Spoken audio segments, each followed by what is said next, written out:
बच्चों, आज हम पढ़ेंगे कक्षा 7 हिंदी बसंत का तीसरा पाठ हिमालय की बेटियां। हम आपको बताएंगे बच्चों इस पाठ का सारांश और साथ ही साथ पाठ से संबंधित प्रश्नों के उत्तर भी। तो चलिए शुरू करते हैं। सबसे पहले पढ़ लेते हैं पाठ का सारांश। यह पाठ लेखक नागार्जुन ने लिखा है, जिसमें उन्होंने हिमालय और उससे निकलने वाली नदियों के बारे में बताया है। हिमालय से बहने वाली गंगा, यमुना, सतलुज आदि नदियां दूर से लेखक को शांत, गंभीर दिखाई देती थी। लेखक के मन में इनके प्रति श्रद्धा के भाव थे। जब लेखक ने इन नदियों को हिमालय के कंधे पर चढ़कर देखा तो उन्हें लगा कि ये तो काफ़ी पतली हैं, जो समतल मैदानों में विशाल दिखाई देती हैं। लेखक को हिमालय की इन बेटियों की बाल लीलाओं को देखकर आश्चर्य होता है। हिमालय की इन बेटियों का न जाने कौन सा लक्ष्य है जो इस प्रकार से बेचैन होकर बह रही हैं।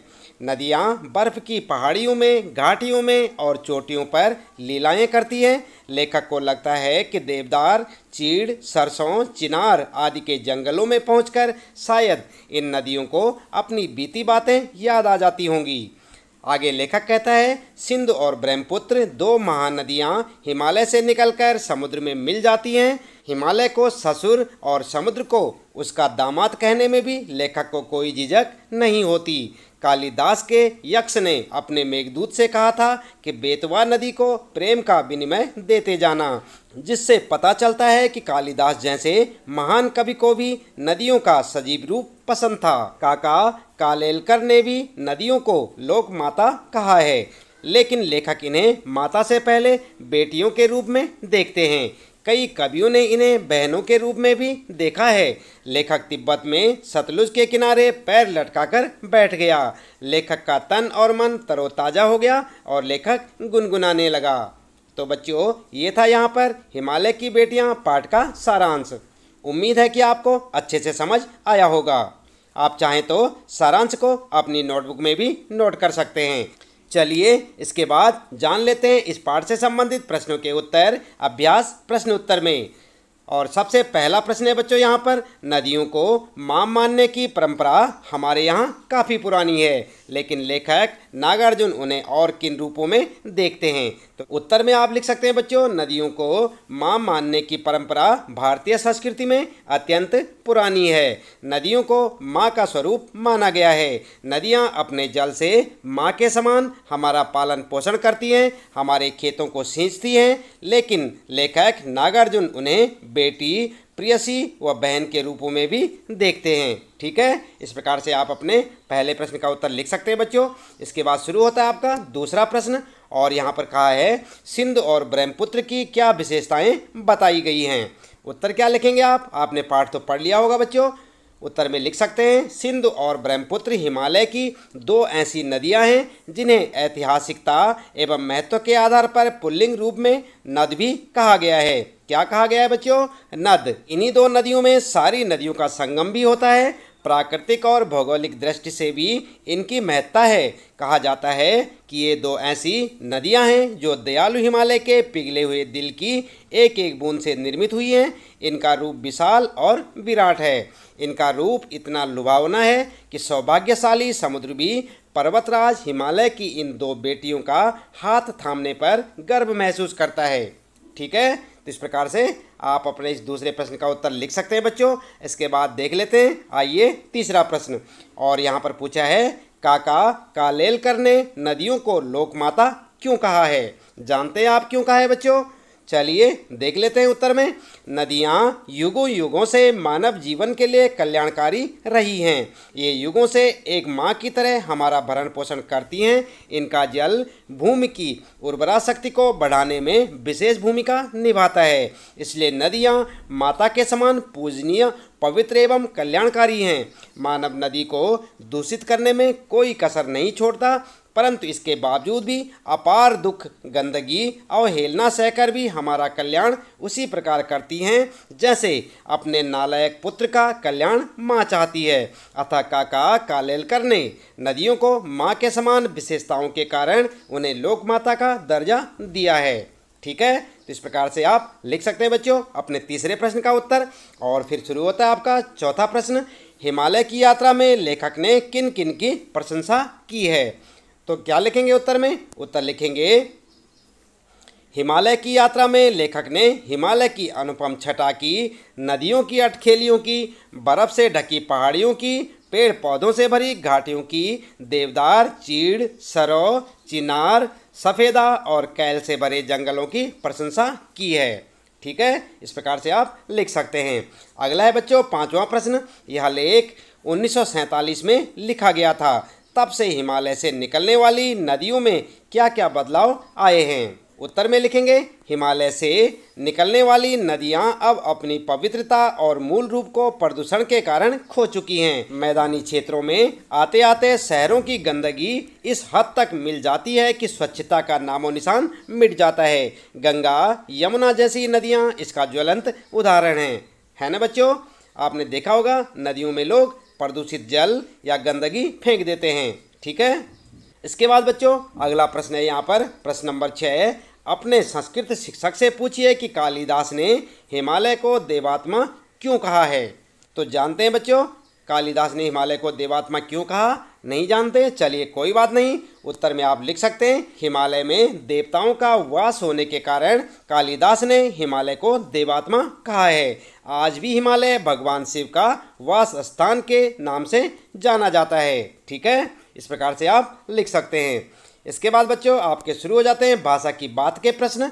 और यहाँ पर 7वां प्रश्न आपके लिए, अपनी बात कहते हुए लेखक ने अनेक समानताएं प्रस्तुत की हैं।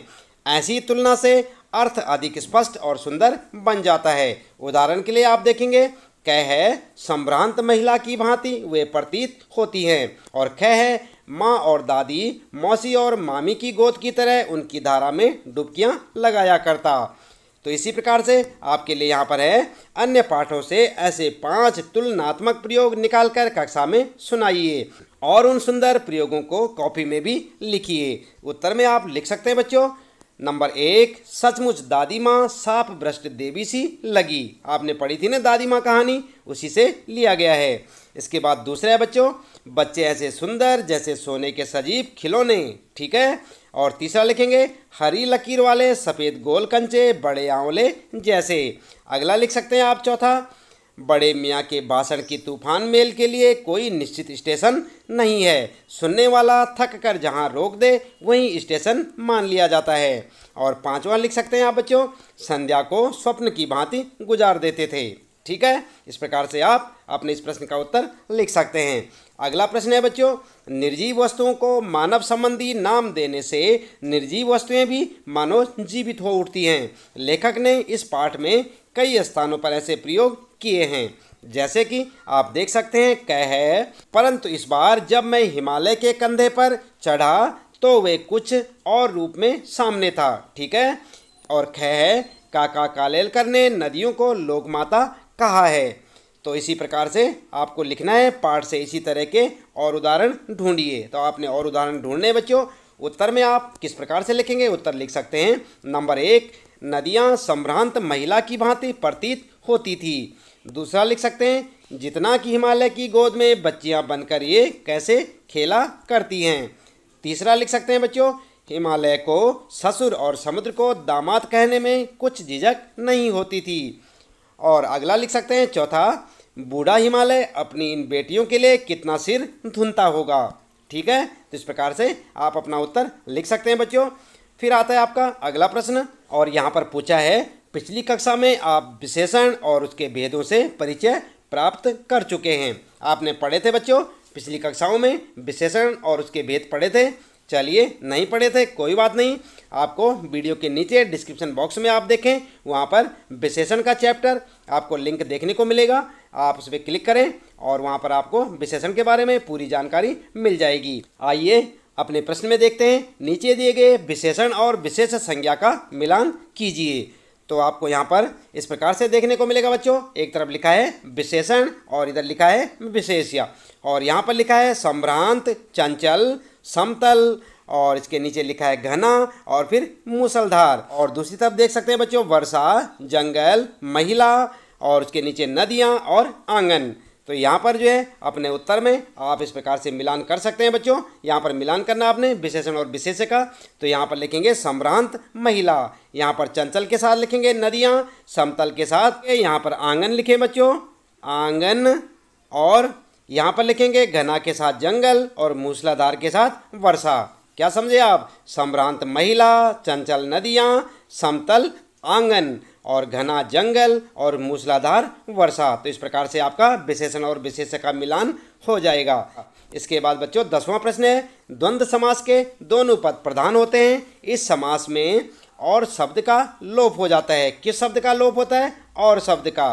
ठीक है, आप ध्यान दें, द्वंद्व समास के दोनों पद प्रधान होते हैं, इस समास में और शब्द का लोप हो जाता है। जैसे राजा रानी, तो यहाँ पर क्या था? और, राजा और रानी। ठीक है, तो राजा रानी द्वंद्व समास है, जिसका अर्थ है राजा और रानी।